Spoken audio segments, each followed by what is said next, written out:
அன்பு சொந்தங்களே, அருமை நண்பர்களே, இது சங்கர் கணேஷ் விவாக சங்கமம். சென்றைய பதிவில் பார்த்தீங்கன்னா மார்ச் 8 அதாவது இன்டர்நேஷ்னல் உமன்ஸ் டே பற்றி பேசியிருந்தோம். இப்போ இந்த பதிவில் ஒரு பெண்ணுக்கு ஆணிடம் என்னெல்லாம் பிடிக்கும் அப்படிங்கிறது தான் நம்ம இந்த பதிவில் நம்ம ஷேர் பண்ண விரும்புகிறோம். பார்த்திங்கன்னா உங்கள் வீடு என்ன மதுரையா சிதம்பரமா அப்படின்னு கேட்பாங்க. ஸோ அது எதை வச்சு சொல்கிறாங்க? Domination of male and female அப்படின்னு சொல்லலாம். அதாவது ஒரு கலத்தரம் அப்படின்னாவே போர்க்களம் தான் சொல்கிறோம். இந்த ஒரு காலகட்டத்தில் திருமண வைபவங்கள் நடக்கும்போது ஒரு பெண் ஒரு ஆணை எப்படி தேர்ந்தெடுக்கிறாள் அப்படிங்கிறது ஒரு பெரிய விஷயம். கல்லானாலும் கணவன் புல்லானாலும் புருஷன் அப்படிங்கிற ஒரு பழமொழி கேட்டிருப்போம். பெண் ஒரு ஆணை விரும்புகிறா அப்படின்னா ஒரு 4 விஷயம் தாங்க. அந்த 4 விஷயம் என்ன அப்படின்னீங்கன்னா, அதாவது ஒரு ஜாதகத்துலேயும் ஒரு பெண்ணுடைய ஜாதகத்தை எடுத்திங்கன்னா செவ்வாய் என்கிற ஒரு கிரகத்தினுடைய ஆட்சி, உச்சம் அண்டு பலம் இதை பொறுத்து தான் தன்னுடைய கணவன் அமைகிறது இருக்குது.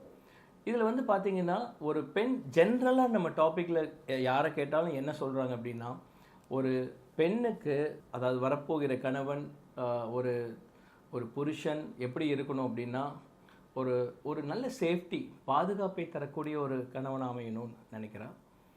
அதே சமயத்தில் கேரிங் அனுசரணை என்கிற அன்பு தரக்கூடிய ஒரு கணவனாக இருக்க வேண்டும்.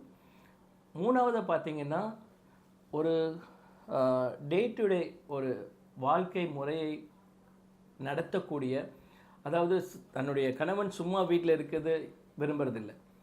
உத்தியோகம் புருஷ லட்சணம் அப்படிங்கிறது மாதிரி ஒரு டெய்லி ஒரு எக்ஸ்பென்சஸ்க்கு செல்வத்தை ஈட்டு கொடுக்கக்கூடிய ஒரு கணவனாக இருக்க வேண்டும். ஒரு ஹீரோவை தான் ஒரு பெண் விரும்புகிறா. தன்னுடைய உத்தியோகத்துலேயும் சரி, ஒரு சின்ன ஒரு பாடல் இருக்கும், மாபெரும் சபையினில் நீ நடந்தால் மாலைகள் விட வேண்டும் அப்படின்னு. அதாவது தன்னுடைய கணவன் எப்படி இருக்கும்னா ஹீரோவாக தான் இருக்கணும். காமெடியனாவோ வில்லனாவோ சைட் கேரக்டராக இருக்கிற விரும்புறதில்லை. அப்போது ஒரு செல்வத்தை ஈட்டு தரக்கூடிய கடனாளியாக விரும்புறதில்லை. ஒரு நல்ல ஒரு செல்வம் கொடுக்கக்கூடிய ஒரு கணவனை தான் விரும்புகிறாங்க. 4வதாக பார்த்திங்கன்னா இந்த 3 விஷயத்தை விட இன்னொரு விஷயம் என்ன அப்படின்னு பார்த்திங்கன்னா, இப்போ ஒரு அதுக்கு முன்னாடி ஒரு ஜாதக கட்டத்தில் 7ஆம் இடம் 8ஆம் இடம் 10ஆம் இடம், அதாவது செவ்வாய் பார்த்திங்கன்னா மேஷத்தில் மூல திரிகோணத்துலேயும் விருச்சிகத்தில் உச்சமாகவும் அதாவது மகரத்தில் ஆட்சியாகவும் இருக்குது. இப்படி இருக்கிற ஜாதகம் இருந்ததுன்னா தன்னுடைய கணவன் மிக அருமையான என்ன நினைக்கிறாளோ அதுபடி இருக்கிற கணவனை அமையறதுக்கான சான்ஸ் உண்டு. ஸோ இந்த பதிவு உங்களுக்கு பிடிச்சிருந்ததுன்னா நீங்கள் சப்ஸ்கிரைப் பண்ணுங்கள், லைக் பண்ணுங்கள். Thank you very much.